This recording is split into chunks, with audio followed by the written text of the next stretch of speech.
Welcome back, ladies and gentlemen. This is Let's Talk Yards. I am your host, Max, and he is your host, Will. We are back victorious. Dallas Cowboys win their game against the New York Giants 37-18, and the Houston Texans defeat Jacksonville Jaguars 26 to 3. 26 to 3. So yeah, it was quite an enjoyable time. Dallas Cowboys played Monday night, which was for me Tuesday morning, 4 a.m. I tried to stay up and watch it. I watched the first half and I fell asleep and blah blah blah. But the next day I got up and watched it. So the Dallas Cowboys win by 19 points. Pretty good on the face of things, but if you actually watch the game, they started off pretty poorly. I think. They came out the gate and threw an interception straight away. First play of the game, Dak Prescott. Very sloppy, quite reminiscent of how they've played all season, to be honest, where they take a while to get into it. Just some of the stat lines coming out of it. Dallas Cowboys have won 6 straight games against the Giants, the longest streak in the rivalry since 1988. To 1990, which is crazy. That's pretty bad, yeah. Also, the Dallas Cowboys are 9-1 versus NFC East teams since 2018, 6-8 against all other teams. That's good and bad because if you think about it, you want to win. It's not a crazy stat though. No. That was only last season. Yeah, but 9-1. That's pretty good. Don't get me wrong. It's not bad, but it's not a long period of time. I would presume as well that since then the other teams are very evenly spread. I'd say that Dallas Cowboys are probably way ahead on the division. Oh yeah, big time. But we'll see what happens. That's coming out from the game. Dak Prescott 257 yards, 3 touchdowns, 1 interception. Ezekiel Elliott 139 yards. Amari Cooper with 80. Jordan Lewis got a defensive touchdown right at the end of the game. Interestingly enough, though, Will, I obviously listened to our podcast back when you were talking about the Dallas Cowboys game, and you said that you thought Saquon Barkley would piece us up. Now, interestingly I did actually. Saquon Barkley, Will, came out the game with 14 attempts for 28 yards. I did say he would run through your D-line, didn't I? I did. He got 67 receiving yards, but realistically, that's not good. That just shows how much I know about NFL, doesn't it? Yeah, but to be fair, he is at an unlucky. He's been.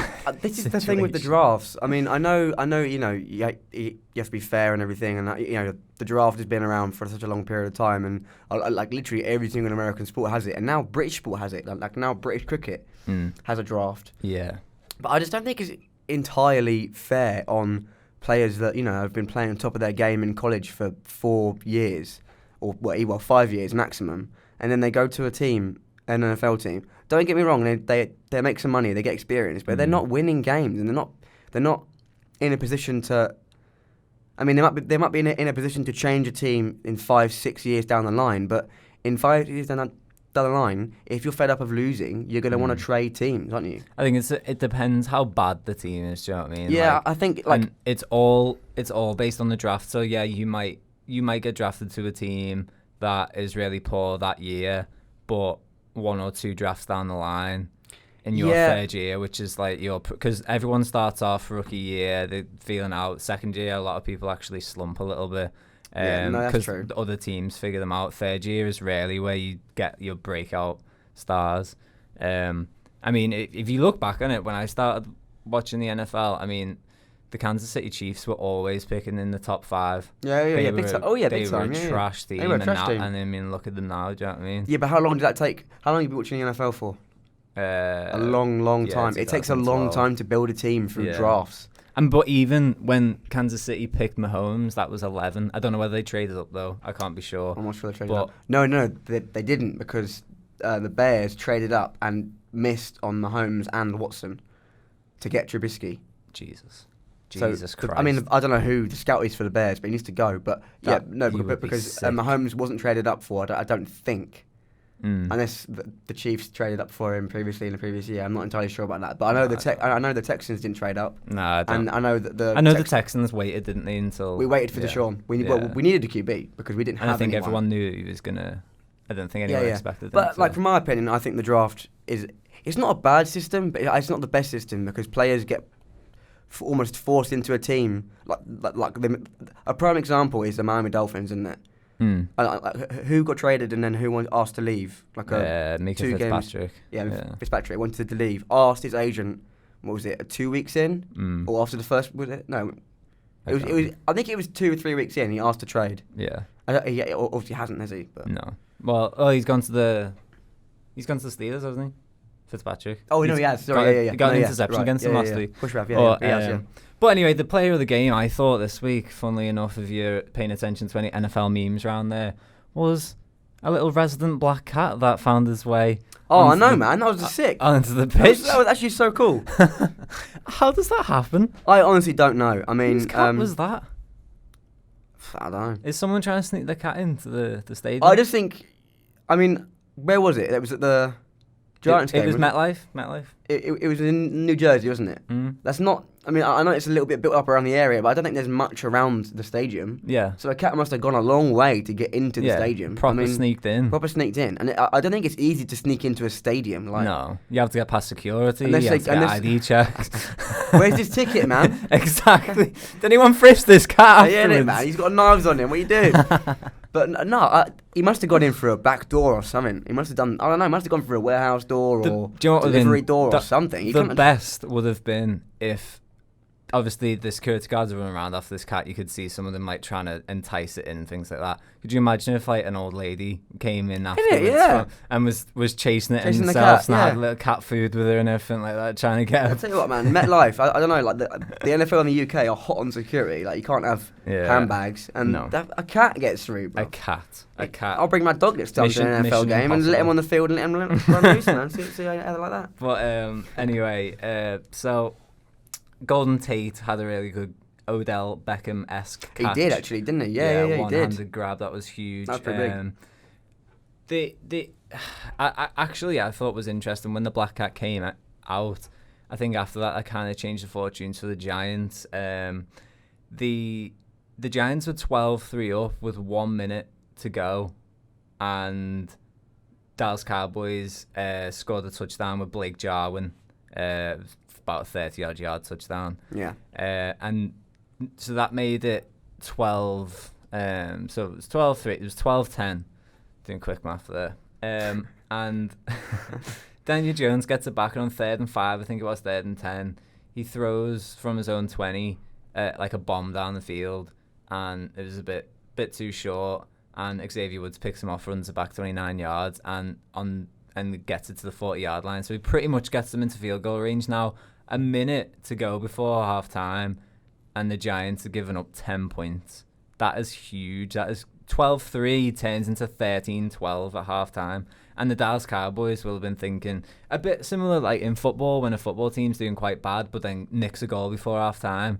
And that's huge. Like going into half-time, like with that kind of mentality. Like, we can score goals. Because now the Giants are thinking, have we let that go on? Because now we have to go out on the offensive now. Exactly. Yeah. It's not good. And they could have coming into the second half, they could have just ran Saquon, but no, they're coming out, and a lot of the times they end up passing because they're behind.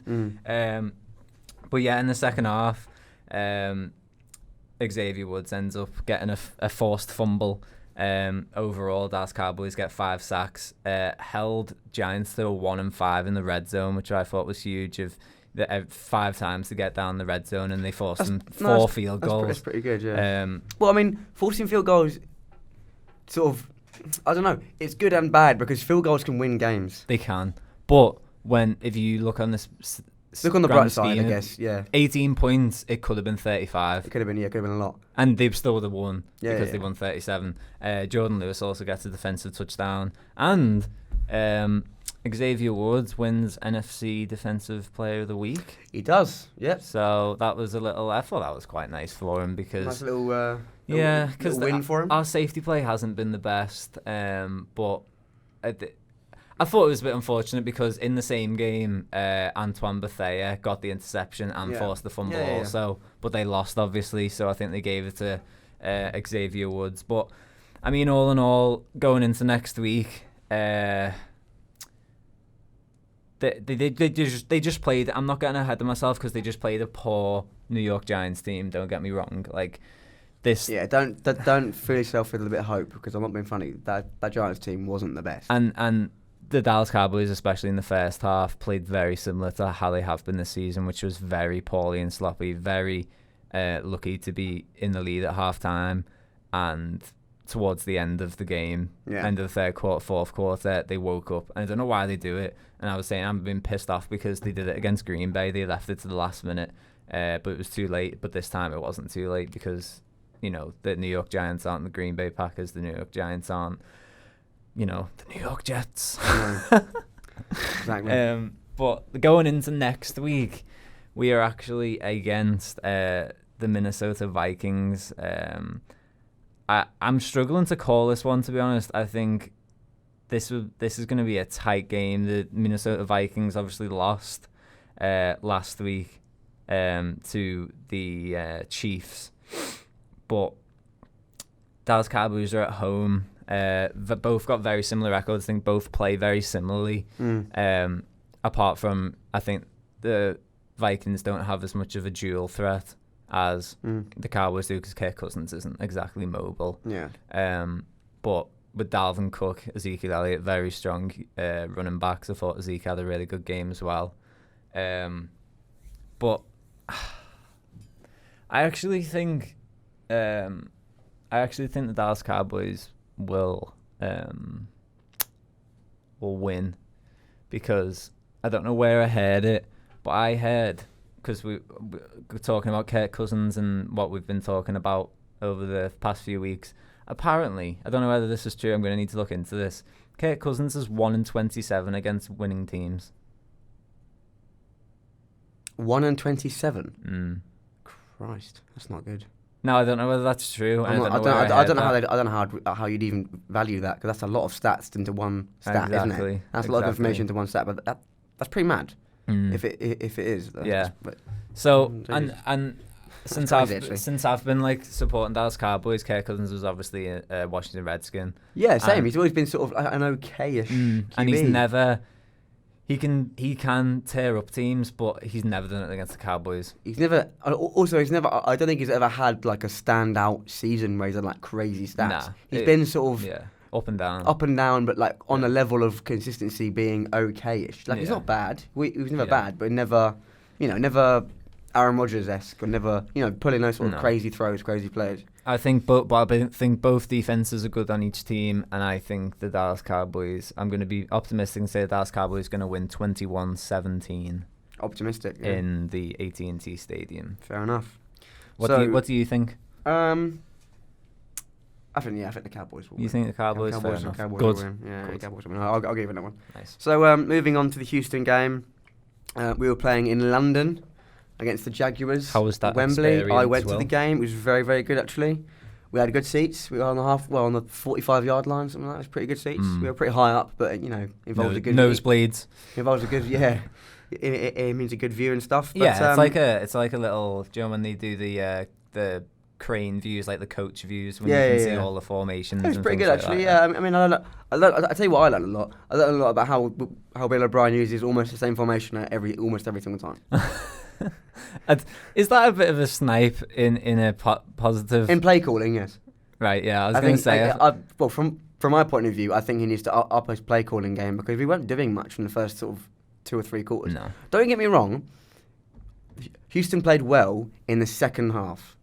Houston played trash in the first half. We didn't score in the first half. It seemed like it was a rugby conversion game, like a penalty kick type game, field goal game. Field goal game, it literally was. But we held Jacksonville to 3, which is pretty good. Again, I've said this every single bloody time on this podcast. Penalties are ruining our games. Just stupid, just dumb penalties. Blocking the back, holding. Rushing the part? I know what was the other one. There was some silly one.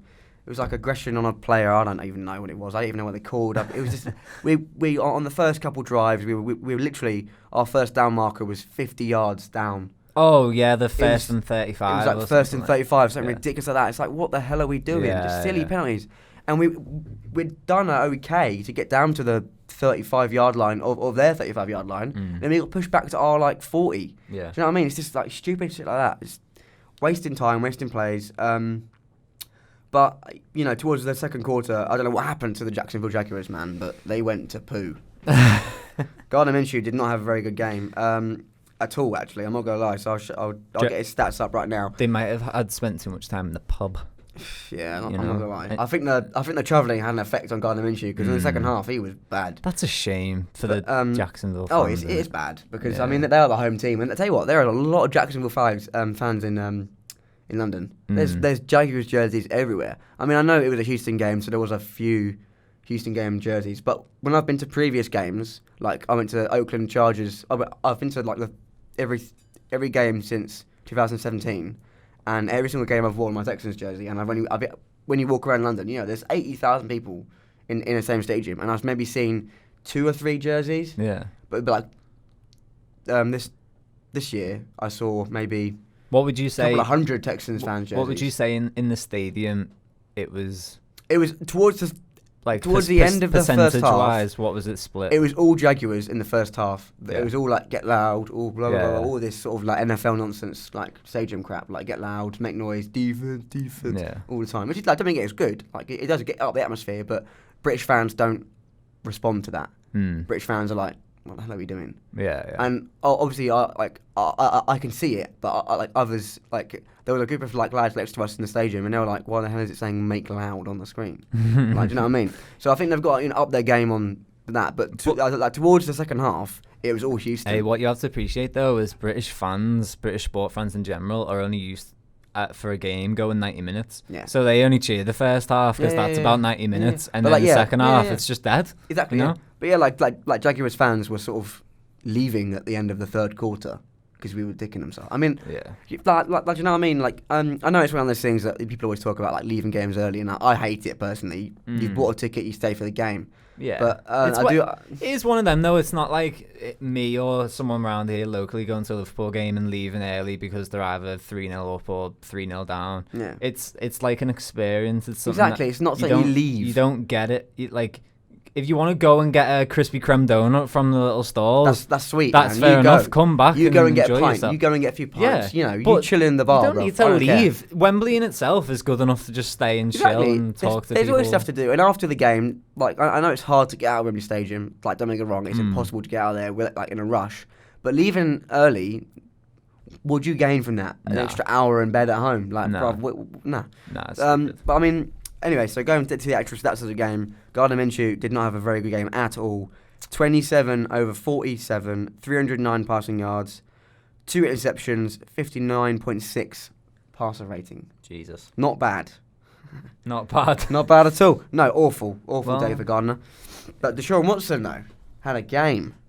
22 over 28, 201 yards, 2 touchdowns, no interceptions, 120.4 passer rating. That's pretty good.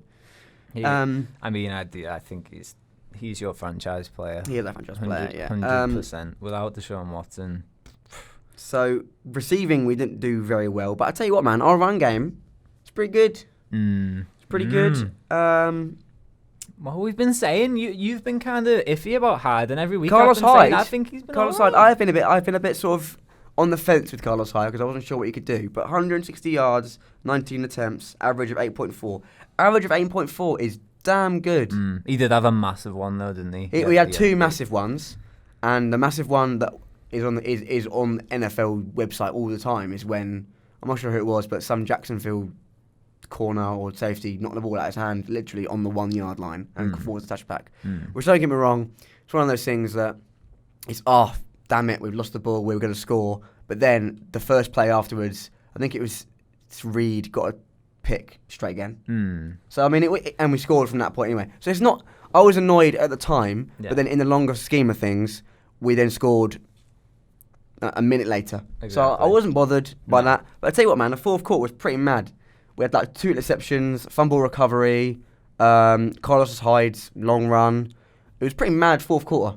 Like, everything happened in the fourth quarter. I'm not gonna lie, it was pretty mad. What about Hopkins? How did he play? Hopkins' stats are not very good. So rushing was 6 yards, but his Hopkins receiving 8 receptions, 48 yards. But he did score. Back to scoring. So Darren Fells scored, Hopkins scored, and Carlos Hyde He scored. likes Fells. I've noticed, Watson. Fells is the leading tight end for touchdown scores this year. In the NFL? In NFL this year. That's crazy. Darren Fells, yeah. That is crazy. And considering he wasn't really a player last year. I mean, he was, but no, I don't know where he's come from. Our old ones were Griffin and Fedorowicz. And they were pretty good. But now, Fells is... I don't know what has happened to him, but he's obviously upped his game a lot and he's been training pretty hard. It's an easier name to say as well, Darren isn't it, Fells really? and Fedorowicz. And for whatever. For blah, blah, blah, blah. Whatever you said. Like, but yeah, so like I'm not going to lie, it's pretty good game. Pretty good game. I'm glad we held Jacksonville to 3, because last time we played him was pretty close. But, I'm glad we held him to 3. Yeah. Next week we're on a bye. So we have a bit of time to rest after that London game, which is helpful, I think, to get the mentality down a bit, because we were sort of a bit hyperactive, causing penalties, doing dumb crap. But but then after the bye week we have the Ravens, which I'm a bit worried about, because they are the best team in the NFL now. No, they're not. They might be, Will, let's be honest. 49ers but yeah, the bye should be good. Obviously, the Dallas Cowboys have already had a bye, but I think it's nice you don't have to worry about anything, you don't have to stress about anything, and then you can just keep an eye on all the games. I'm enjoying... What I'm going to do is I'm just going to enjoy to watch Red Zone. Yeah. Because whenever I watch Red Zone, I have the Texans game on my laptop, and I have Red Zone on my TV. And then I'm always focusing on the Texans game and then missing major plays on Red Zone. I'm like, oh, damn, I missed that 55-yard run or whatever. But now I can just sit, relax, not worry about how Watson getting injured or anything stupid like that. Because that happened this time a couple of years ago, didn't he? He got injured halfway through the fucking season. Yeah. So now all I'm focused on is just, enjoying watching Red Zone and enjoying watching other teams. It's good as well, because the Dallas Cowboys at the point had quite a lot of injury concerns. Oh, yeah, exactly. So it's nice to sort of... And you've got a week. Will Fuller was questionable. Kenny Stills went off at half-time. When I Foley at half-time for like an questionable ankle injury. I mean, he's fine, but do you know what I mean? It's like it's like the little niggles you need to work out, which is I think it's good. Yeah. So I'm looking forward to it. It's gonna be good. So now we're gonna get into Week 9 review, and we are gonna focus on a few games more instead of going over all of them, because there are some games that we would like to focus on a bit more, William, because this week in the NFL was a bit mad. I'm not gonna lie, it was probably the maddest week of the NFL, as in like what the hell happened wise. We just everything, boom. We tied predictions. We disagreed on the Jags-Texans game. Unfortunately, I said the Jags would win. You did. And I was very wrong on that. And you also said that the Colts would win, and I said the Steelers would win, and the Steelers won. I know, and I don't know why I said the Colts would win, because they're in a division. Why would I want the Colts to win? I think you were being a bit pessimistic. I was hoping they'd lose. You did say that you were hoping that the Colts would lose, but I know they'd win. But I don't know what happened, man. You wanted the Titans to lose as well, because you didn't want them to get involved in our title race. So you thought that those two were going to break off, and then Jags and Houston and Colts will sort of bend off to the top and... Yeah. Which I'm right. It has done. But. So we are tied 1-1 going into Week 10. Hopefully I can take a win, because I don't think I've won predictions since about the second bloody podcast, which is depressing. But, what can you do? I think I'm going to go mad this week, Will, so let's see what happens. Anyway, some of the games then, as I've just alluded to, Steelers-Colts 24-26. Steelers get nudging a tight one there. We got... Unfortunately, the Philadelphia Eagles beat the Chicago Bears, and keeping pressure on the Dallas Cowboys. They are now 5-4. Dallas Cowboys are 5-3. Trash bowl. Holla. Jets Dolphins. Trash bowl. Dolphins got their first win of the season. I know, man. What the hell? What? I said at the start of the year they were going to go winless, didn't I? Yeah, and I said it's going to happen. I'm actually kind of gutted that they won a game, because I wanted them to go winless. I'm also gutted. But at least there's going to be a winless team. It's going to be the Bengals are going to be a winless team. But now, I don't think it will be a winless team. I think the Bengals will get at least I want there to be one winless team. There's no Cleveland Browns anymore. No, there isn't no Cleveland Browns. No. But just for the sake of, obviously, the Dallas Cowboys lost to the Jets, I'm kind of sick of all those stupid fucking memes now. Cause the one you tagged me in was so far-fetched. It was like Jets beat the Dolphins, wherever, man. So the Dolphins beat the Jets beat the Cowboys beat the Eagles beat the Packers. I don't know how it goes. It goes on until you're better than the Patriots. Until they're better than the Patriots, because the Ravens beat the Patriots. But yeah. I mean, the logic in that post is unbehold. It is, but maybe they're only 1-7. People have made the playoffs 9 and 7. Will. We have. Who's to say that the Dolphins can't bring it back and Meek Fitzpatrick will be sat there? No. Panthers beat the Titans 30-20. Loss for your division rivals there. Yeah, good.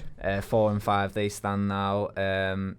Redskins get beat by the Bills. No surprise there. Redskins only put 9 points for it seems like the 5th time this season. They cannot score touchdowns. The Buffalo defense, that was the first offensive touchdown. The first time they've not allowed an offensive touchdown this season. Quite a good game, actually, we had with the Tampa Bay Buccaneers and the Seattle Seahawks. I know, yeah, a bit of a... 34-40. Went to overtime. I know. Russell Wilson won it in overtime. It was a big shootout, though. Because I saw online Jameis Winston's getting benched and he was doing receiver drills in training. What? He had quite a good game, to be fair. I know, that's what I thought. I thought the scoreline, but I saw an article on Daily Snark, and that isn't very reliable, don't get me wrong, but I saw an article. Jameis Winston, 335 yards, 2 touchdowns, no interceptions. So. But yeah, I'm sure it said that he was being benched, or he was expected to be benched. Maybe and that he was doing receiver drills in training. Maybe that gave him a kick up the arse. Maybe it was before the game. Maybe, yeah. But who knows? So yeah, Seattle Seahawks and pick up the win there. Tampa Bay seem to. I slag them off all the time. They are still 2-6, but they can put up some points. I feel like a lot of weeks I've come up and I'm pretty sure. They scored a lot of points against the Rams, but I feel like a lot of weeks Buccaneers are losing but scoring a lot, so it doesn't say much about their D. And also Russell Wilson maybe further cements himself as a possible MVP candidate. I think for most people he's number 1 at the moment. NFL UK were running a poll on their Instagram between Deshaun Watson and Russell Wilson, so clearly they think that they're the two that are leading for the for MVP. You think? That's what NFL UK are asking. I don't see how Deshaun. Don't get me wrong. I'd like him to be MVP, but I don't think. If you know what I mean? If you get far, it's Houston. Do you know what I mean? It's Houston.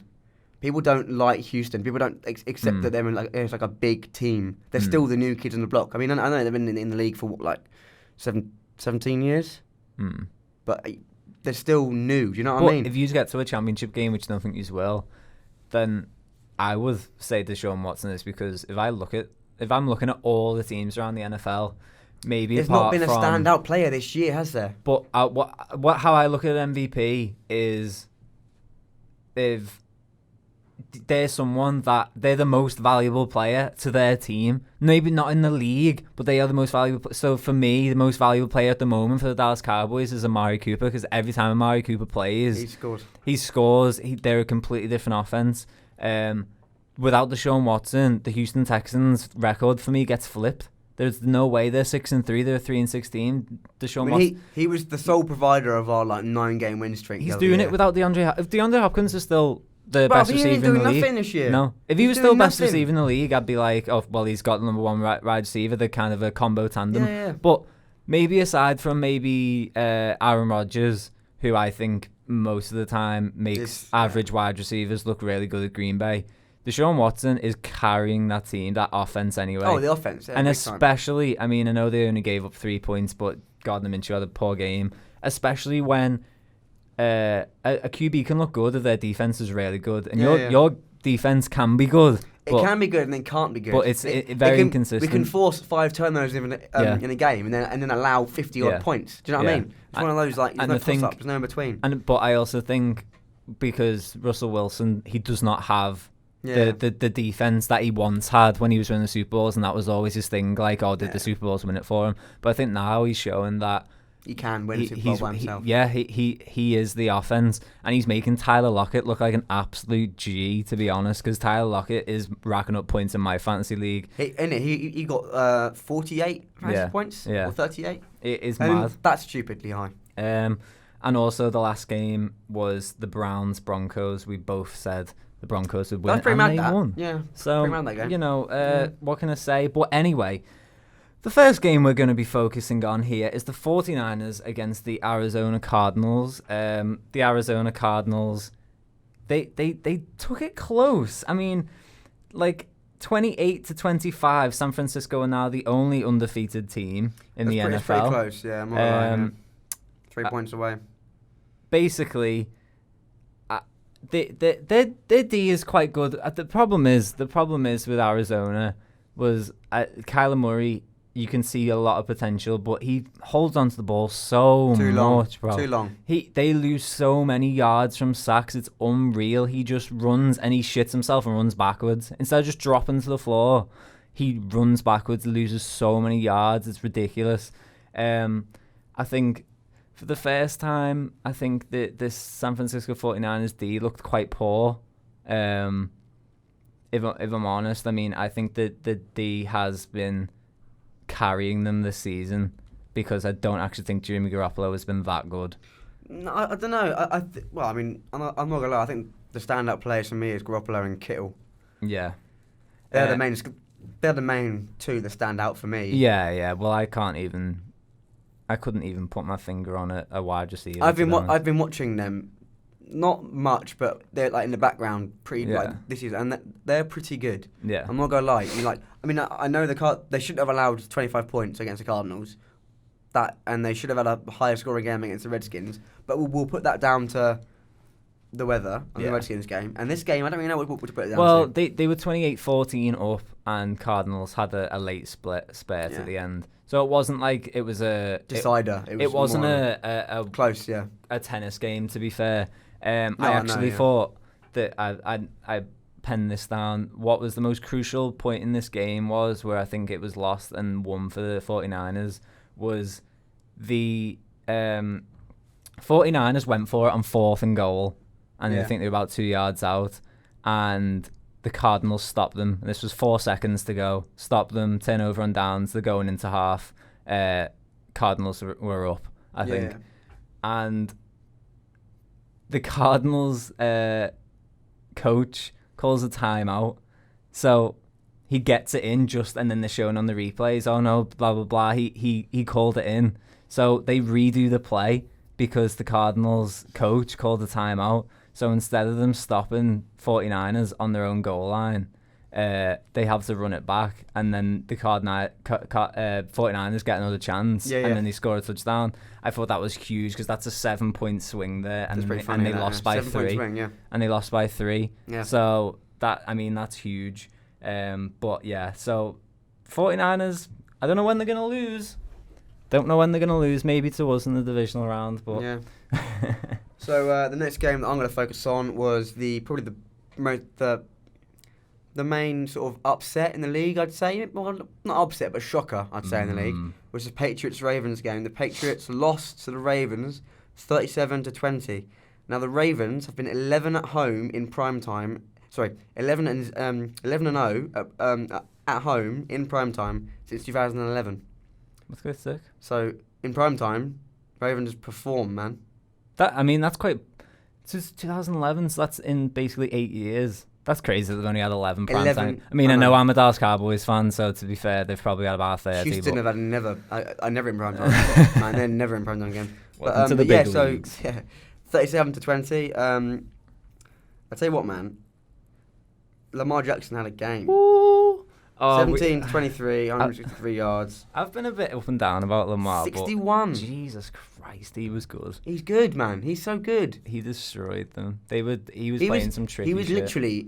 I'm not sure if you saw any of the highlights, but he was literally waltzing in to the end zone. That was so funny. He was dancing. That was so funny when he walked in it. From the 5-yard line, just sort of spinning and throwing the ball about in his hands. What? That would have pissed off Belichick You're taunting the Patriots. You're taunting the big man up top, man. Christ. Bill Belichick, man. You can't taunt him. It's just not on. No. That man, crazy game.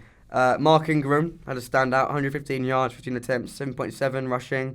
Lamar Jackson, 17 over 23, 163 yards, 1 touchdown. It's safe to say that Tom Brady's a fraud. We should just...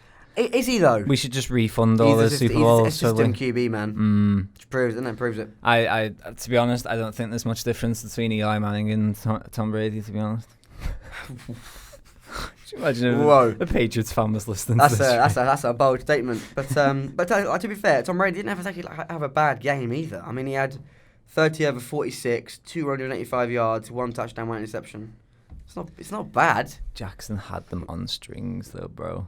He honestly had them on strings. I mean, Tom Brady, to be fair to him, he is like, what, he's 40.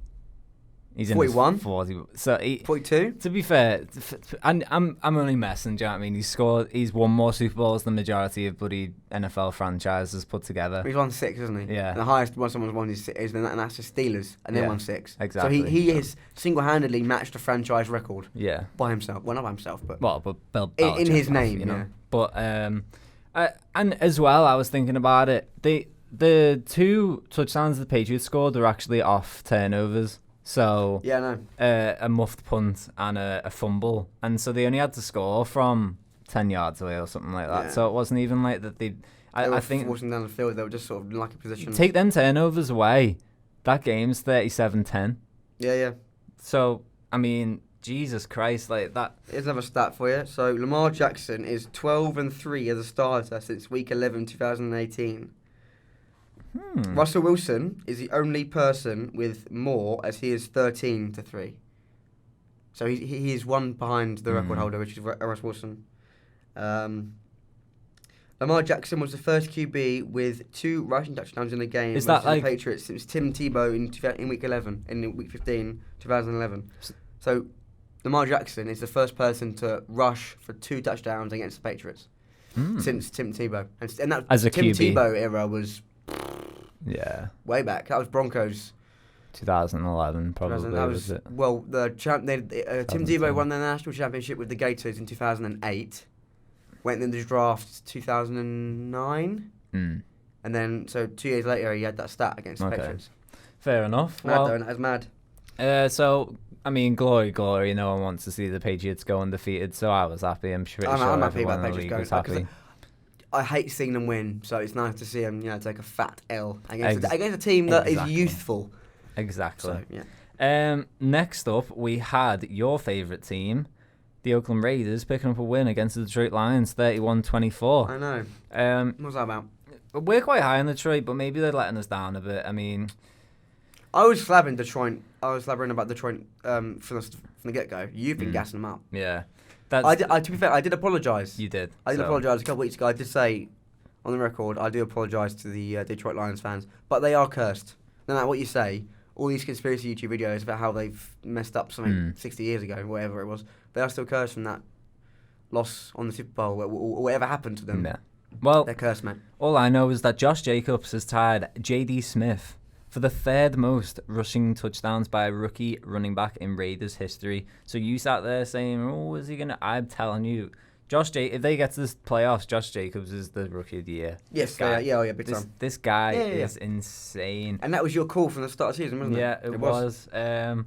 So we had Stafford 406, 3 touchdowns, 1 interception. Kenny Golladay and Marvin Jones both getting 100-yard games. I mean, Matthew Stafford was slinging this ball as man, he does sling, does. Man. I have underrated him for a long period of time. I don't know why.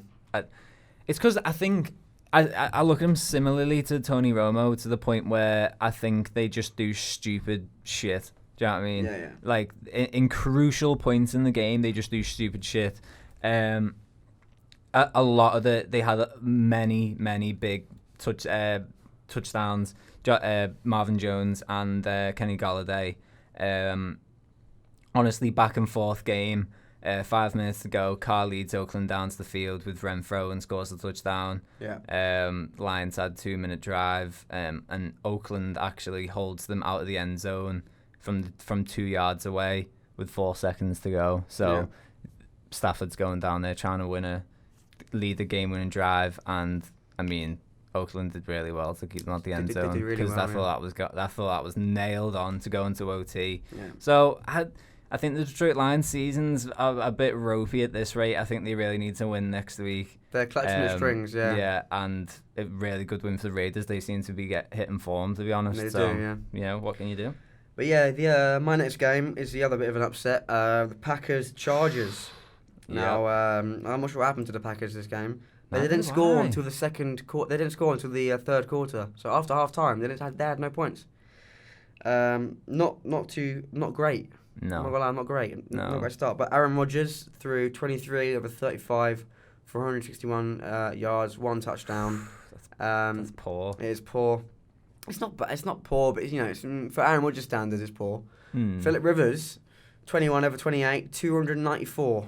No touchdowns, no interceptions. They were doing well though. I mean, he was making the right plays at the right times. He wasn't doing anything too stupid, too River-esque, as I like to say, because I don't really rate Rivers. But Melvin Gordon rushed for 2 touchdowns, 80 yards. Austin Elker rushed for 70 yards. Mike Williams received receiving yards, 111 receiving yards, 3 receptions. I mean, I don't know what they're doing wrong. That is hard to explain that game, really, because it was a dead game, but you don't expect that. 11 points in the Green Bay. That's crazy. And after half time as well. Could you imagine if last week we had just gone, LA Chargers will beat Green Bay? I'd have been like, bruv, what are you on about? I would have fully gone, mate, you're an idiot. Yeah, exactly. It's one of those. This is what we said at the start of the show. This week has been mad. The first home win versus the Packers in franchise history. Yeah. I mean, there's not much else to say. That would have made you ton in the bookmakers. Yeah, first win, I guess. Yeah. So I mean, whoever the Packers are against next week, if they are playing next week, are in trouble because they're coming with a vengeance. Yeah, they are. And the last game is Kansas City Chiefs, Minnesota Vikings. Very close game. Kansas City win 26-23 with Matt Moore at the helm. I had a close game. And you know what? Vikings should have deserved to win that. I agree. They deserved to win that game. I don't know how they lost. No, not fair. I think they were unlucky because the Chiefs, the second to last field goal was a 54-yarder. They could have quite easily missed. And then... not every kicker makes that.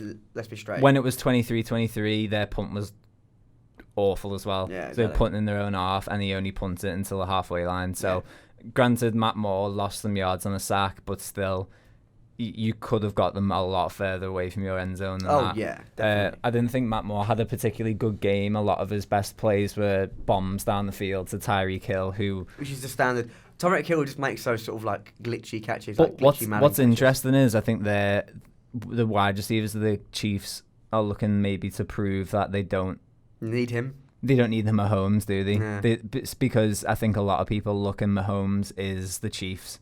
Without Mahomes, those wide receivers would be trash. But they are still performing. Tyreek Hill, especially, is a good player. Kirk Cousins, 220 yards, 3 touchdowns. He didn't have a poor game, to be fair to him.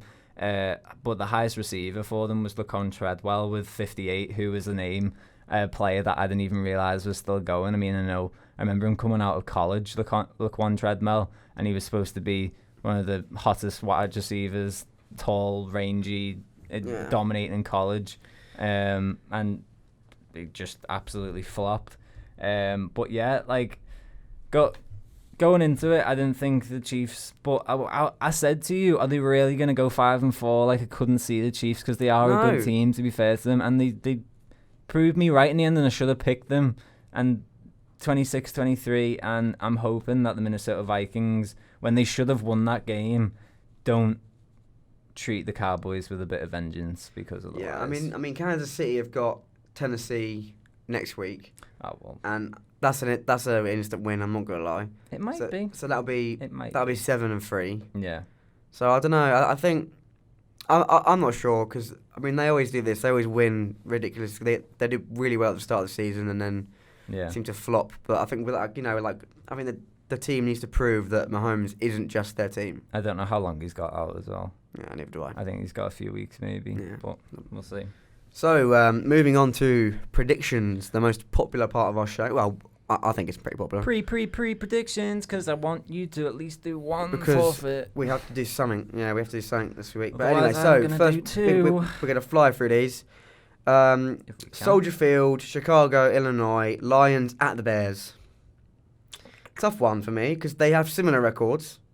Lions are 4-3-1, Bears are the Lions are 3-4-1, and the Bears are 3-5. Mm. But I'm going to go Lions. I'm going to go Lions. Yeah. I want to.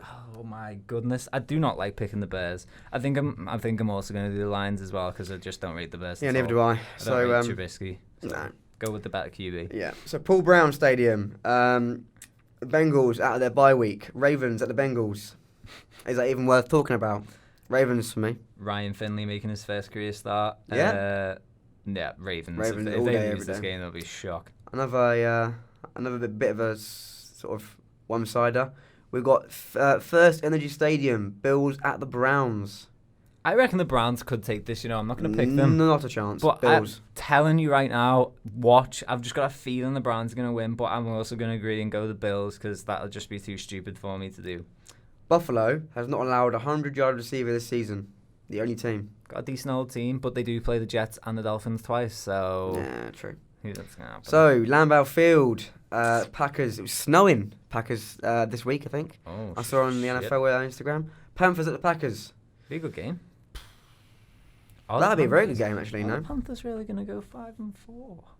Hitting a bit of a... Packers. I'm saying Packers. Yeah, I think I'm going to say Packers too. Yeah. But how do you reckon Carolina will perform in these snow in the cold?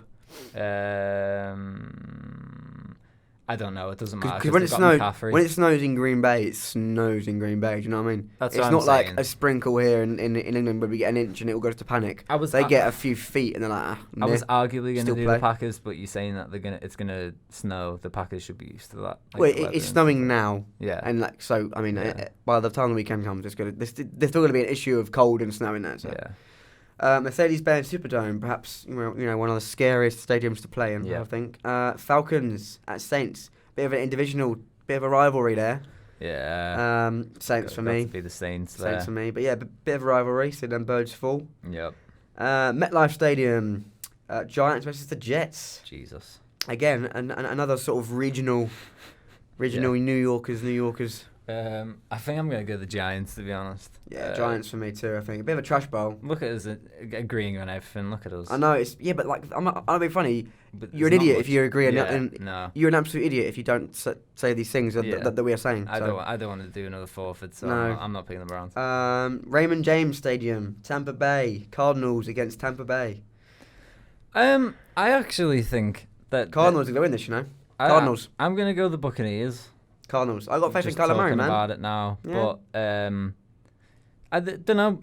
The Bucs have been playing well without winning. Whether that's a good sign, bad sign. They're at home. Let's see what happens. The Bucs probably. True. Bucs, fair enough. Yeah, I'm gonna go Cardinals. I got faith in Kyler Murray. I think he's gonna, I think it should be a high scoring game. Yeah, it should be a high scoring game. Big time. Next game, Nissan Stadium, Nashville, Tennessee. Chiefs against Titans. We spoke about it briefly earlier, but I got my money on the Chiefs. I want the Titans to lose, you see, so I want them to go 5-5. Sorry, 4-6. Jeez, I don't rate Matt Moore at all, though. This is the problem. No, neither do I. I think I'm gonna. But then again, we were saying earlier that the Chiefs receivers don't. Sorry, the Chiefs receivers are making sure that people know that Mahomes isn't just their player. Do you know what I mean? It's a team. I don't know. I think it's hard to talk about because I'm not really sure how they're performing so well without Mahomes. I'm gonna do the Titans. Gonna go out on a limb there. I'm going Chiefs. It is. Going Chiefs. Lucas Oil Stadium at the Colts. Dolphins at the Colts. I think that's a no-brainer for me. I think I'm Colts. Colts bounce back there. Heinz Field. Rams at Steelers. Good game. I'm gonna go. Oh, this is gonna be a good game, bro. I don't know. Normally, I come into this podcast with a bit of thought, and I've looked at the schedule coming up, and I think, who's going to win? Like me. Who's going to win? But like this week, I thought, I'm going to chance it and just see how I flow.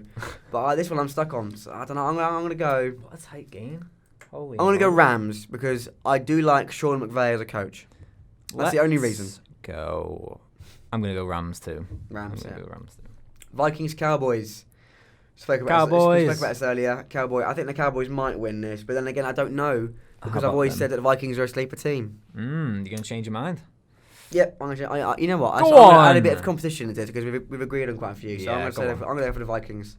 Vikings move and you go to 5-4. Yeah. Levi Stadium, Seahawks versus 49ers. Again, another divisional game. Tra-la-la-la. I got my money on the Seahawks, you know. I do as well. The Seahawks. You know what? I got my money. I think Russell Wilson's going to dethrone the 49ers, you know, man. I think it's going to happen. It's going to happen. There's going to be no more undefeated teams. It's going to happen, man. I think everyone feels it. It senses it. It's coming. It's statlet for you. Russell Wilson, 23-5-1 career record in primetime games. No, he's got that. He's got that. He's got that in the bag. Russell Wilson, man, in primetime against 49ers divisional record, man. We shall also say as well, last night the Raiders beat the Chargers 26-24. Oh yes, they did actually. Yeah, Raiders beat the Chargers. Josh Jacobs scored a touchdown with 1 minute to go to win the game. So yet again, cementing his record as I think should be rookie of the year. They go 5-4 now. Yeah. Chargers drop to 4-6. Yeah. So a lot of teams on bye this week. We have the Eagles on bye, Patriots on bye, Redskins on bye, Broncos, Jaguars and Texans. Hey. A lot of teams on bye this week, which is pretty good. A lot of good games to watch out for, though. Yeah, man. So I think definitely tune into Red Zone this week because it'll be a fast-paced, 100%, fast-paced thing to watch. Dallas Cowboys playing on Monday again, which is terrific for me. Great, can't wait for that shit. I think you know what, man. I think I'm going to watch the Rams-Steelers game. Rams-Steelers and... I'm watching the Rams... actually, no. I'm watching Seahawks 49ers. Oh, you have to watch that. But that's probably later on. That's probably later on. It's prime time. Yeah, exactly. So you can probably watch both. Oh, yeah. I'm watching both. That's good. But, so this has been Will Feaver and Max Quinn for Let's Talk Yards. Please keep an eye out for our Instagram videos, our Facebook updates and whatever we post. Follow us on all the usual jazz. Facebook, Instagram. Subscribe to our channel and all that jazz. All that cabiche. But so been Will Feaver and Max Quinn for Let's Talk Yards. Thanks very much. Peace.